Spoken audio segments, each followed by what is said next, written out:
দিল। বাবু হয় আগে সে আমাকে ডিভোর্স লেটার পাঠায়। কেন মানুষ গ্রহণ করে না? আমি কি সমাজের এতটাই ফিকে? এই ভালোবাসার কি দাম আছে? আমাকে সবাই স্বার্থে ব্যবহার করছে, আমি সবার স্বার্থে এবার আপনি তার ক্যারেক্টারটা একটু দেখুন না। আপনারা যারা এক বিয়ে করছেন আপনাদের কি ক্যারেক্টার নষ্ট হয়ে গেছে? এই যেটা ঢাকা করছে এটার সাথে সে ফরকিয়া করতে আগে থেকে যে বাচ্চা হয়েছে। যে রফিকুল্লাহ মাদানী সাহেবের যে প্রথম স্ত্রী ছিলেন, আপনারা দেখেছেন তার একটি মেয়ে হয়েছে। মেয়ে হওয়ার যেখানে যাই সেখানেই কষ্ট। আমাকে কেন মানুষ গ্রহণ করে না? আমি কি সমাজের এতটাই ফিকে? এই ভালোবাসার কি দাম আছে? আমাকে সবাই স্বার্থে ব্যবহার করছে, আমি সবার স্বার্থের শিকার। আমার জন্মটা নারায়ণগঞ্জ, তো আমার বাবা মার সাথে সম্পর্কটা ভালো যায় না। তারপর আমার বাবা, যেহেতু আমরা 4টা ভাই বোন ছিলাম, বাবা মায়ের সাথে ডিভোর্স হয়নি, কিন্তু বাবা খরচ দেয় না বা এরকম কিছু, তখন আমাকে একটা ফ্যামিলিতে দিয়ে দেয়, অন্য ফ্যামিলিতে বড় হই। তো আমি আর আমার বাবা মার কথা কিন্তু আমি আর বলতে পারবো না যে তারা কোথায় আছে, বা ওদেরকে জিজ্ঞেস করলে বলতো যে জানি না। আমিও কিন্তু তাদেরকে খুঁজতে থাকি, কিন্তু তাদের দেখা আমি আর পাইনি। তা আমি এক পর্যায়ে ওইখানে ওই ফ্যামিলিতেই বড় হই। সেই ফ্যামিলির বাবাটা খুব ভালো ছিল, মানে আমাকে খুব আদর করতো। তো আদর করতো বিধায় ওই ফ্যামিলির ছেলে মেয়ে আমাকে দেখতে পারতো না, যেহেতু আমি এতিম। ওই হিসাবে কিন্তু আমাকে বাবা কেন আদর করবে, তাদেরকে আদর করে না। তো সেই ক্ষেত্রে কি হয় যে দেখা গেছে যখন বাবা চলে যেত, তখন আমাকে বিভিন্ন জায়গাতে আঘাত করতো যাতে আমি চলে যাই এখান থেকে। তো তারপরে মানে আস্তে আস্তে ওখান থেকে বড় হই, এভাবেই আঘাত পেয়ে বড় হই। তারপরে ওই বাবাটাও মারা যায়। মারা যাওয়ার পর এক পর্যায়ে মানে আমার ওইখানে মানে টিকে থাকা বলেন, বেঁচে থাকা বলেন, খুবই মানে কষ্টকর হয়ে ওঠে। তো তখন আমার এই যে একজন ছেলের সাথে আমার পরিচয় হয়, ওই ছেলেটা আমাকে পছন্দ করে। কথাবার্তা হওয়ার পর তখন উনি আমাকে মানে প্রস্তাব করলো বিয়ের। বলছি ঠিক আছে, যদি আমাকে তোমার পছন্দ হয় তাহলে আপনি আমার বাসায় প্রস্তাব পাঠান। তো পরে বললো হ্যাঁ আমি প্রস্তাব পাঠাবো। তো একদিন দেখা করতে আসছে, দেখা করতে আসার পর সে আমাকে ধানমন্ডিতে নিয়ে আসে। তো এক পর্যায়ে কথা বলতে বলতে তখন আমি তাকে মানে এই কথাটা বলছিলাম যে আমার জীবনে কিছু ঘটনা আছে, আপনার আসলে জানা দরকার। তখন সে আমাকে মানে ওই বলার সেই সময়টা আর দেয়নি যে আমি যে মানে এই ফ্যামিলির কেউ না বা তাদের রক্তের কেউ না। হ্যাঁ, তো তখন সে আমাকে বলল যে আমি কোনো কিছু শুনতে চাই না, আমি তোমাকে বিয়ে করতে চাই। বললেন না ব্যাপারটা? না, তখন আর বলা হয়নি। তো তখন সে আমাকে মানে এক পর্যায়ে বিয়ে করবে। তখন আমি চিন্তা করলাম যে আমিও তো মানে এই জায়গাতে অনেক কষ্ট করে মানে বড় হয়েছি, তো এখন যেহেতু সে আমাকে বলতেছে, তো মানে অত কিছু চিন্তা করিনি। তো সে আমাকে এক পর্যায়ে বিয়ে করলো। বিয়ে করার পর সংসার শুরু করলাম। আপনি আর যে বাসায় থাকতেন সেখানে আর ফেরত গেলেন না? না, ফেরত গেলাম না, কিন্তু তাদেরকে আমি জানাই। 3 দিন পর আমি তাদেরকে জানাই যে মা এরকম এরকম বিয়ে করছি, চিন্তা করে না, এই যে তোমাদের জামাই একটু কথা বলো। তো ওইভাবে আর কি। পরে ও বলতেছে যে সমস্যা হবে না, আপনার মেয়ে আমার কাছে ভালো থাকবে। বলার পর ও মানে আমাকে আমার শ্বশুর বাড়ির ওইখানে একটা বাসা নেয়। বাসা নেওয়ার পর তখন মানে তার বাবা মায়ের কাছে খবর যায় যে এরকম এরকম আপনার ছেলে বিয়ে করে। বিয়ে করার পর তখন তার বাবা মা পরের দিন কিছু লোক নিয়ে আমাকে নিয়ে আসে। ওর বাবা মা একটু ইয়া হয়। তো তখন ওর বড় ভাই বলল যে মেনে নাও মা, মানুষ তো, বিয়ে যেহেতু করে ফেলছে সে তো মানুষ। বলার পরে যে এইভাবেই ফ্যামিলিতে আছি। হ্যাঁ, তো তখন আমি দেখলাম যে ফ্যামিলিতে আমি গেছি ওরা অত্যন্ত ভালো মানুষ, শিক্ষিত একটা পরিবার, অত্যন্ত ভালো। তখন মানে আমার মানে বাবু পেটে আসে। ও আমাকে বিয়ে করছে, ওর একটা স্বার্থ ছিল, তার যৌন সমস্যা ছিল। তো ওই সময় মানে তার বিয়ে করা জরুরি ছিল। তো তখন সে আমাকে বিয়ে করছে। তারপর যখন আমার বেবি হয়েছে তখন সে বলতেছে আমি আর সংসার করব না। আপনাকে বলতেছে হঠাৎ করে বাবু পেটে আসার পর আমি বলছি, তখন আমার শ্বশুর আল্লাহ জান্নাত নসিব করুক, উনি মারা গেছেন 1 বছর হয়েছে। তো উনি তখন বলতেছে না, আমার বংশের যেহেতু মানে বাতি আসতেছে, এই বাতি জ্বলবে, তুই থাকলে থাক, না থাকলে না থাক। ছেলেকে কথা বলছে, তোর বাচ্চা হওয়ার দায় দায়িত্ব আমি নিলাম, আমার শ্বশুরের কথা বলছে। তখনই তাদের কথাতে বাচ্চাটা দুনিয়াতে আসে। এর মধ্যে তখন আমাকে প্রচন্ড মারধর করতো যে হ্যাঁ আমি তোর সাথে সংসার করবো না, তুই কি বুঝিস না, এই সেই, আমার একটা প্রবলেম ছিল সেই জন্য আমি তোকে বিয়ে করছি, এখন তুই আমাকে আল্লাহর রাস্তাতে আমাকে মাফ কর। তখন আমাকে ওইভাবে রেখে শ্বশুর শাশুড়ির কাছে রেখে আমাকে সে চলে গেল। তারপরে যে আমাকে 1 সপ্তাহ পরে বলতেছে আমি তো বলছি আমি তোমার সাথে সংসার করবো না, তুমি বাচ্চা নিয়ে থাকো, আর আমার আব্বা আম্মা তোমাকে অত্যন্ত ভালোবাসে, তুমি তাদের ভালো বউ, তুমি তাদের ভালো মেয়ে, তুমি ওই হিসাবেই থাকো, আমি তোমার সাথে নাই। এই কথা বলে মানে ফোনটা কেটে দিল। বাবু হওয়ার 3 দিন আগে সে আমাকে ডিভোর্স লেটার পাঠায় দেয়। তখন আমি আম্মাকে বললাম আম্মা আমি কি করবো এখন? পর আম্মা বলতেছে আমি তোমাকে নিজের পায়ে দাঁড় করাবো। এই যে যাদের নারীদের কন্যা সন্তান, এটা কি নারীদেরই দোষ? পুরুষের কোনো দোষ নেই এখানে?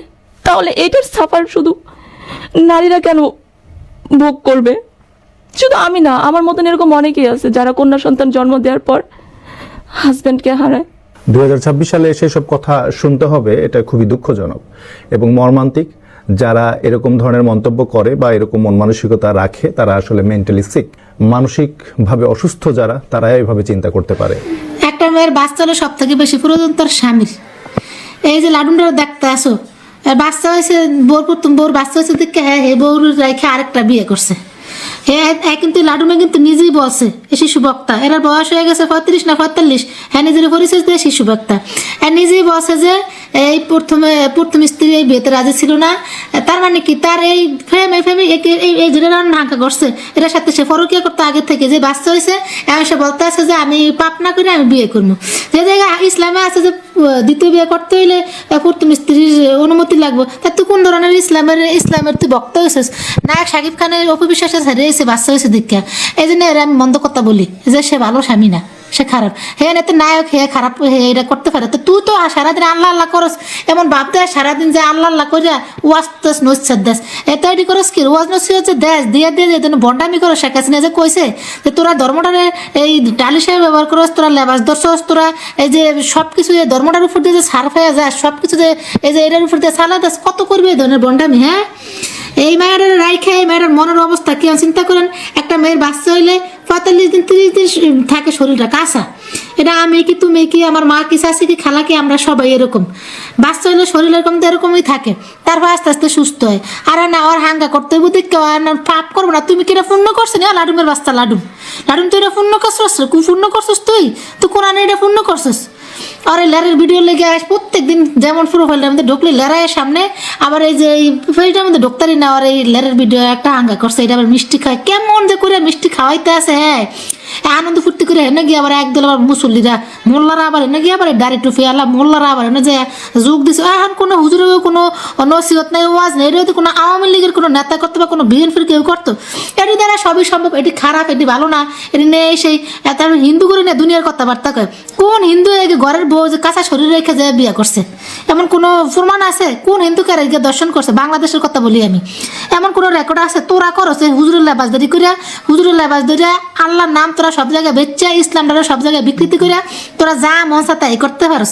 এমন আর কোনো দোষ নেই, সব দোষ খালি আওয়ামী লীগের লাগো, সব দোষ হচ্ছে সাধারণ মানুষের।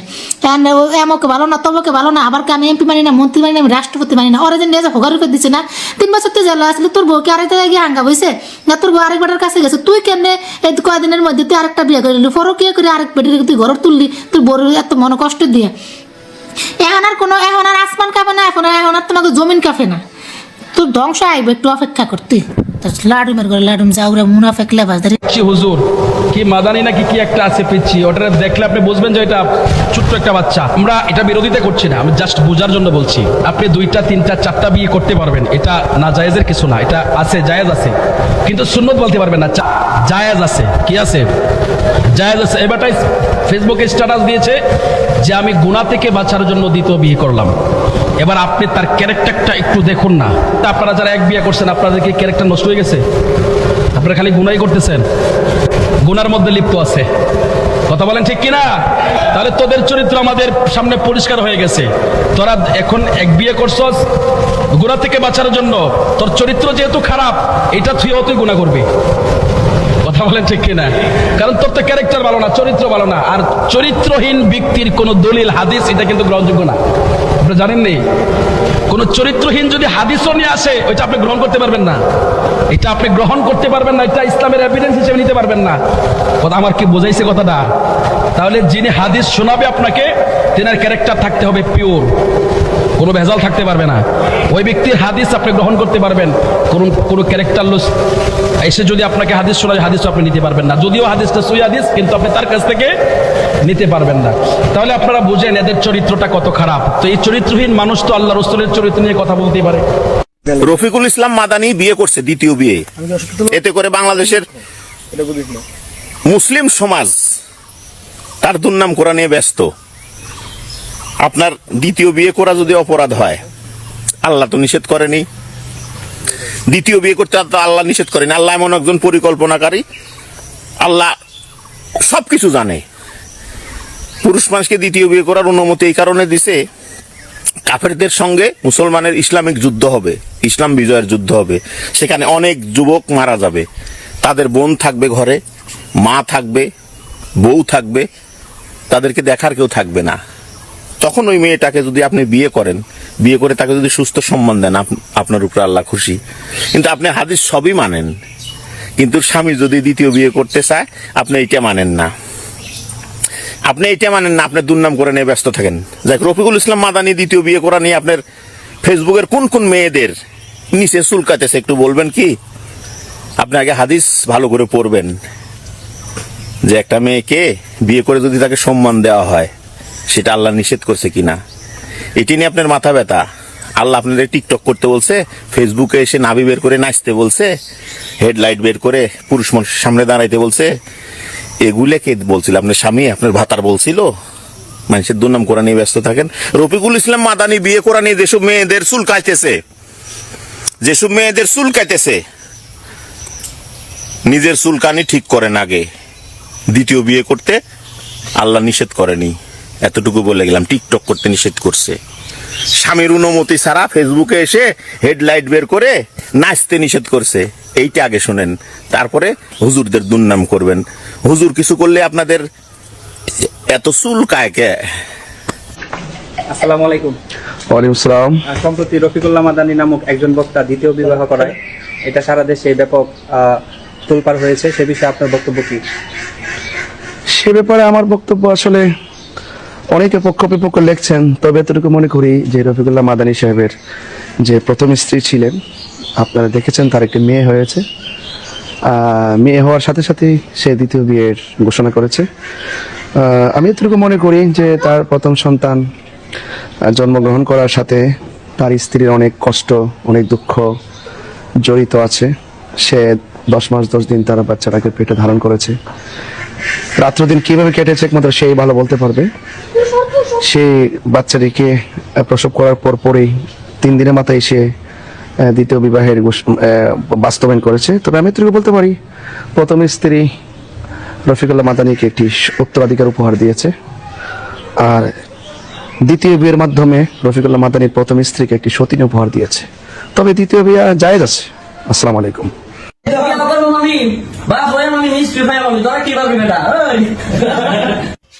দেখুন, এই লোকটার বিয়ে নিয়ে উল্লাস দেখুন। বিয়ে করছো বেশ ভালো কথা, কিন্তু এইভাবে উল্লাস? এই লোকটাকে নিয়ে আমি ভিডিও বানিয়েছিলাম বলে কিছু কিছু লুচ্চারা আমাকে কমেন্ট করেছে, আপনার এত তোর এত জ্বলছে কেন? তোকে বিয়ে করে নাই সেই জন্য জ্বলছে? আবার আরেকজন আমাকে কমেন্ট করেছে, দোয়া করি তুই সবার আগে দোজকে যা। আহারে, বাংলাদেশে এত পীর পয়গাম্বর থাকতে এত দুর্যোগ হয় কেন আমি বুঝি না। শকুনের দোয়ায় গরু মরে না, বুঝলি? শকুনের দোয়ায় গরু মরে না। তাহলে বাংলাদেশে শকুনের পরিমাণ বেশি থাকতো যদি শকুনের দোয়ায় গরু মরতো, আর গরু একটাও থাকতো না। দেখ, খুঁজে দেখ, সব জায়গায় গরুর অভাব নাই। আর শকুন সারা দেশ খুঁজলেও একটা পাওয়া যায় না, বুঝলি? এইবার আমারে বিয়ে করে নাই দেখে আমার জ্বলছে। আচ্ছা শোন, তোরা আমার জামাইরে দেখছো? একটা মেয়ে কি দেখে বিয়ে করে বলতো? একটা হ্যান্ডসাম স্মার্ট ছেলে, তার ভিতরে আবার দিনদারিতাও খোঁজে। কিন্তু তোর ওই মাদানির ভিতরে কি আছে আমি বলতে চাই না। ওই যে বড় বড় মরিচের পাশে ছোট কিছু মরিচ থাকে না, সেগুলোর আমরা কি বলি? ধান্য মরিচ। তো তোর ওই মাদানি হইলো ধান্য মরিচ। আমি কাউকে ছোট করে কথা বলতে আসি নাই, কিন্তু তোদের কারণে বলতে হলো। একটা অসহায় মেয়েকে প্রেগনেন্ট অবস্থায় রেখে যে বিয়ে করতে পারে তার পক্ষে তোরা কথা বলিস। আচ্ছা, এমন কাজটা যদি তোর মেয়ের সাথে কেউ করতো, তোর জামাই, যারা এই হুজুরকে সাপোর্ট করছেন, তাদের মেয়ের জামাই যদি তাদের মেয়ের সাথে এমন করে যে শ্বশুর আব্বা আপনার মেয়ে তো এখন রিজেক্ট হয়ে গেছে, সে আমাকে শারীরিক সুখ দিতে পারছে না, সেজন্য আমি আর একটা অপশন খুঁজে নিলাম, প্লিজ ডোন্ট মাইন্ড, কি করবেন তখন? যদি আপনার বাবা বলে যে বাবা তোমার মা বুড়ি হয়ে গেছে, সে এখন আর আমাকে শারীরিক সুখ দিতে পারছে না, তাই তোমার জন্য আর একটা মা নিয়ে আসলাম, কেমন লাগবে তখন? যদি তার বোন জামাই এসে বলে তোমার বোন প্রেগনেন্ট, আমার শারীরিক চাহিদা পূরণ করতে পারছে না, তাই আমি আরেকটা বিয়ে করলাম, তখন কেমন লাগবে? হ্যাঁ, লুচ্চারা লুচ্চাদের পক্ষে শুধু দালালি করস। আমি একটা ভিডিও দিয়েছিলাম বলে আমাকে কমেন্ট বক্সে অনেক বাজে কথা বলে গালি দিয়েছো। আমি দোয়া করে দিলাম যারা আমাকে কমেন্ট বক্সে গালি দিছো, লুচ্চামির পক্ষে কথা বলেছো, তোরাও চাও যে তোরা এরকম বউ খালি প্রতিদিন বউ আনবি ঘরে, নতুন নতুন বউ, ঠিক আছে? তা তোরা চাও বেশ ভালো কথা, তোরা আনিস, আর আমি দোয়া করি তোদের মেয়ে, তোদের বোন, তোদের মা, তোদের শাশুড়ি, তোদের খালা, তোদের আত্মীয় স্বজন যা আছে, যত মেয়ে আছে সবগুলোরে যেন জামাই এই টাইমটায় ছেড়ে দিয়ে আর একটা যেন বউ আনে। আমি দোয়া করে দিলাম, আল্লাহ তোদের মনের আশা পূরণ করুক। দেখেন, ইসলাম আপনাকে 4টা বিয়ের পারমিশন দিচ্ছে। সো আপনার নিজের দরকার হলে আপনি নিজের প্রয়োজনে বিয়ে করছেন। সো এটা নিয়ে আসলে কেউ কোনো কথা বলে না, বা আমি কোনো কথা বলতাম না। আমি কথা বলতেছি আপনি যখন নিজের প্রয়োজনকে দিনের প্রয়োজন বানাই দিতেছেন। আপনি বলতেছেন আপনি বিয়ে করতেছেন আল্লাহর জন্য, বিয়ে করতেছেন ইসলামের জন্য, বা ইসলামী কোনো সোসাইটির মধ্যে একটা ইসলামকে বুলন্দ করার জন্য, ট্রেডিশন সেট করার জন্য, এক্সাম্পল সেট করার জন্য বিয়ে করতেছেন। এই ধরনের ভণ্ডামি, মানে আপনার নিজের প্রয়োজনকে ইসলামের প্রয়োজন বানাই দিচ্ছেন, এটা নিয়ে আসলে আমার দুনিয়ার সব আপত্তি। তো এই ভণ্ডামিগুলোর গুরু বা জনক হইতেছে ভদ্রলোক হজরত বলিনার নামের আগে হজরত মামুনুর রশিদ কাসেমি। তো এই ভদ্রলোকের লাইফে যদি আপনি দেখেন, এই ভদ্রলোকের কারেন্ট বউ সংখ্যা 4 এবং ডিভোর্সের সংখ্যা 5, মানে টোটাল উনি 9টা বিয়ে করছেন। মানে উনার কারেন্ট বউয়ের সংখ্যা চেয়ে উনার ডিভোর্সের সংখ্যা বেশি। তো ইজিলি বোঝা যায় এই ছোট্ট জীবনে ভদ্রলোকের বয়স 40-এর কম, যে উনি আসলে বিয়ে করছেন, ছাড়ছেন, এইটা চালায় গেছেন। এবং ভদ্রলোক একটা পোস্টও দিছিলেন যে যতদিন না পর্যন্ত উনি ভালো 4টা ওয়াইফ পাইতেছেন ততদিন উনি বিয়ে করতে থাকবেন, 100টা হইলেও করবেন। তো বুঝেন, তো এই ধরনের চোদনা মার্কা এক্সাম্পল আপনার সামনে সেট করে যেতেছে এই লোকগুলা। সো বেসিক্যালি এরাই আসলে ট্যাবু বানায় দিতেছে হচ্ছে পলিগেমিকে। আপনার প্রয়োজনের বিয়েটাকেও সোসাইটির মধ্যে নেগেটিভলি দেখা হবে এই ধরনের লোকের জন্য। তো আমি আপনাকে একটা এক্সাম্পল দিই। ধরেন আন্দোলন সেট করা কেন সমস্যা, যে আমি 4টা বিয়ে করবো, এই আন্দোলনটা সেট করা কেন একটা প্রবলেমেটিক জিনিস বা ভণ্ডামি। ধরেন মেয়েদের ক্ষেত্রে আল্লাহ বলছে সে মোহরানা নিতে পারবে, তাই না? যে যতটুকু ইচ্ছা সে মোহরানা ক্লেম করতে পারবে।